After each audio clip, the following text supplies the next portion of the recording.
Hi friends, my trading വ്യൂയിലേക്ക് എല്ലാവർക്കും സ്വാഗതം. ഇന്ന് നമ്മൾ നിഫ്റ്റി, ബാങ്ക് നിഫ്റ്റി അടുത്ത വീക്കിലേക്കുള്ള ഒരു മൂവ്മെൻറ്റിനെ കുറിച്ചുള്ള മൈ വ്യൂ ആണ്. പിന്നെ അത് കൂടാതെ കഴിഞ്ഞ വീക്കിൽ നമ്മൾ 6 സ്റ്റോക്കിൻ്റെ കോൾസ് ആണ് എടുത്തത്. ആ 6 സ്റ്റോക്കിൻ്റെ ഇപ്പോഴത്തെ ഒരു വ്യൂ കൂടെ പറയുന്നൊരു പോർഷൻ കൂടെ നമ്മൾ ആഡ് ചെയ്തിട്ടുണ്ട്. അപ്പോൾ ഓക്കെ, ഫസ്റ്റ് നമ്മൾ നിഫ്റ്റിയാണ് എടുത്തിരിക്കുന്നത്. ഇതൊരു നിഫ്റ്റിയുടെ ചാർട്ടാണ്.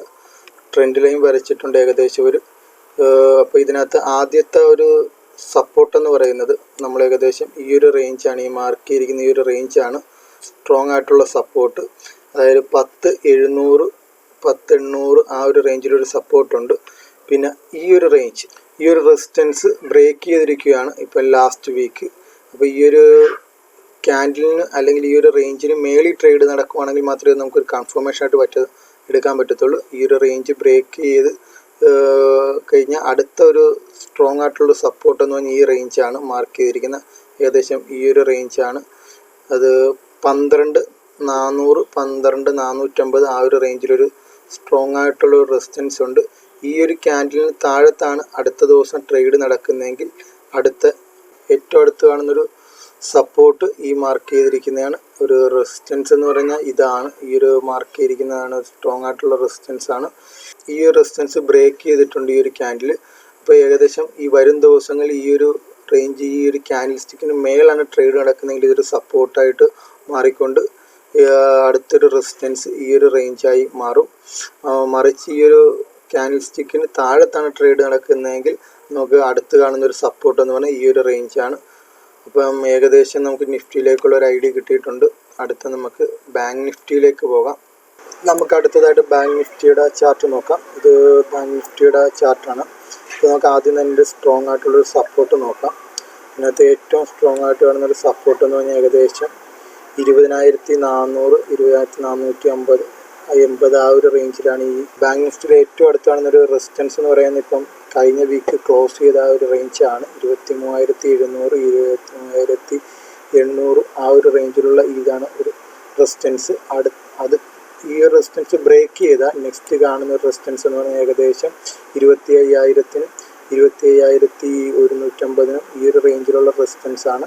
ഈ ഒരു റേഞ്ച് ബ്രേക്ക് ഔട്ട് ആയി കഴിഞ്ഞാൽ ഏകദേശം ഇതൊരു സപ്പോർട്ടായിട്ട് വർക്ക് ചെയ്തുകൊണ്ട് ഇതാണ് അടുത്തൊരു റെസിസ്റ്റൻസ് എന്ന് പറയുന്നത്. ഈ ഒരു റേഞ്ച് എന്ന് പറയുന്നത് ഈ റേഞ്ച് ഏകദേശം ഒരു സ്ട്രോങ് റെസിസ്റ്റൻസ് ആണ്.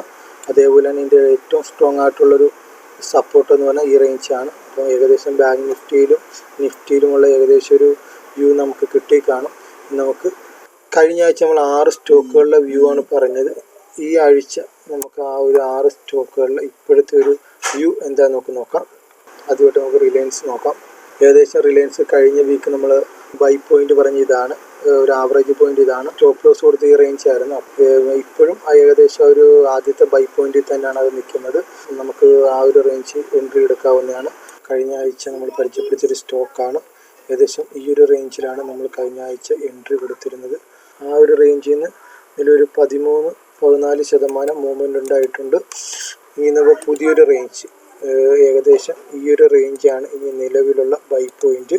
അപ്പം പുതിയതായിട്ട് ഒരു വ്യക്തി എൻട്രി എടുക്കും. പുതിയതായിട്ടുള്ള ആദ്യത്തെ ബൈ പോയിന്റ് ഇതാണ്. ആവറേജിങ് ഏരിയ ഇതാണ്. ഇതിൻ്റെ സ്റ്റോപ്പ് ലോസ് ഈ ഒരു റേഞ്ചായിരിക്കും. ഈ റേഞ്ചിന് താഴത്ത് ക്ലോസ് ചെയ്താൽ മാത്രം എക്സിറ്റ് ചെയ്താൽ മതി. അടുത്തത് ഇൻഫോസിസ് ആണ്. ഇൻഫോസിസ് ഏകദേശം നമ്മൾ കഴിഞ്ഞ വീക്ക് ഈ ഒരു റേഞ്ചാണ് നമ്മൾ എൻട്രി പോയിന്റ് കൊടുത്തത്. ഏകദേശം ആ ഒരു റേഞ്ചിൽ നിന്ന് ഒരു 9% മൂവ്മെൻ്റ് ഉണ്ടായിട്ടുണ്ട്. അടുത്ത സ്റ്റോക്കിലേക്ക് പോവാം. ഏകദേശം അടുത്ത സ്റ്റോക്കിൽ നമ്മൾ കഴിഞ്ഞ ആഴ്ച കൊടുത്ത ഫസ്റ്റ് എൻട്രി പോയിന്റിൽ നിന്ന് ഡൗൺ ട്രെൻഡാണ് കാണിക്കുന്നത്. അപ്പോൾ ഏകദേശം ഈ ഒരു റേഞ്ചിൽ ആവറേജ് ചെയ്യുന്നതാണ്. ഏകദേശം ഈ റേഞ്ച് തന്നെയാണ് സ്റ്റോപ്പ് ലോസ്. ഈ റേഞ്ചിന് താഴത്ത് ക്ലോസ് ചെയ്താൽ മാത്രമേ സ്റ്റോപ്പ് ലോസ് കിട്ടാത്തുള്ളൂ. അടുത്ത സ്റ്റോക്കിനകത്ത് നമ്മൾ ഏകദേശം ഈ ഒരു റേഞ്ചാണ് ഫസ്റ്റ് എൻട്രി പോയിന്റ് പറഞ്ഞ ആ ഒരു ഏരിയ വന്നൊരു എൻട്രി പോയിന്റ് കിട്ടിയിട്ടുണ്ട്. ഏകദേശം ഒരു 12% മൂവ് ചെയ്തിട്ടുണ്ട്. ആ റേഞ്ച് തന്നെയാണ്. അടുത്ത സ്റ്റോക്ക് നമ്മുടെ ഏഷ്യൻ പെയിൻസ് ആണ്. ഏഷ്യൻ പെയിൻസ് ഏകദേശം നമ്മൾ ഈ ഒരു റേഞ്ചിലാണ് ഫസ്റ്റ് എൻട്രി കൊടുത്തത്. ഏകദേശം ഈ ഒരു റേഞ്ചിൽ എൻട്രി എടുത്തിട്ടുണ്ടെങ്കിൽ അടുത്ത ഈ ഒരു റേഞ്ച് വരുവാണ് നമുക്ക് ആവറേജ് ചെയ്യുന്നതാണ്. ഇത് ഈ ഒരു റേഞ്ച് തന്നെയായിരിക്കും അതിൻ്റെ സ്റ്റോപ്പ് ലോസ്. ആ ഒരു റേഞ്ച് ബ്രേക്ക് ഡൗൺ ആവുകയാണെങ്കിൽ മാത്രമേ നമുക്ക് സ്റ്റോപ്പ് ലോസ് ഹിറ്റ് ആകത്തുള്ളൂ. അടുത്തായിട്ട് ഞാൻ പരിചയപ്പെടുത്താൻ സ്റ്റോക്ക് മാർക്കറ്റ് റിലേറ്റ് ചെയ്യുന്നൊരു ഗ്രൂപ്പാണ്. ഗ്രൂപ്പിൻ്റെ പേര് വെൽത്ത് ആൻഡ് ഹെൽത്ത് ഐഡിയാസ് എന്നാണ്. 38,000-ലധികം മെമ്പർമാരുള്ളൊരു ഗ്രൂപ്പാണ്. സ്റ്റോക്ക് മാർക്കറ്റ് റിലേറ്റഡ് ആയിട്ടുള്ള എല്ലാ ചോദ്യങ്ങൾക്കും മറുപടി തരാൻ പ്രാപ്തിയുള്ള പരിചയസമ്പന്നരായ നിരവധി മെമ്പേഴ്സുമുള്ളൊരു വലിയൊരു ഗ്രൂപ്പാണ്. ഏകദേശം അതിനൊരു ലൈബ്രറി ഉണ്ട്. സ്റ്റോക്ക് മാർക്കറ്റ് റിലേറ്റഡ് ടെക്നിക്കൽ ക്ലാസ്സുകൾ, പലതരത്തിലുള്ള കമ്പനികളെ പരിചയപ്പെടുത്തുന്ന വീഡിയോ, അങ്ങനെ നിരവധി സ്റ്റോക്ക് മാർക്കറ്റുമായിട്ടുള്ള ഒത്തിരി കണ്ടൻറ്റുള്ളൊരു ലൈബ്രറിയും കൂടിയാണ് അവർക്കുള്ളത്. അപ്പം ഈ ഗ്രൂപ്പിൻ്റെ ലിങ്കും ലൈബ്രറിയുടെ ലിങ്കും ഞാൻ ഡിസ്ക്രിപ്ഷനിൽ ഇട്ടേക്കാം. വരും ദിവസങ്ങളിൽ പുതിയ വീഡിയോകളുമായിട്ട് വരുന്നതാണ്.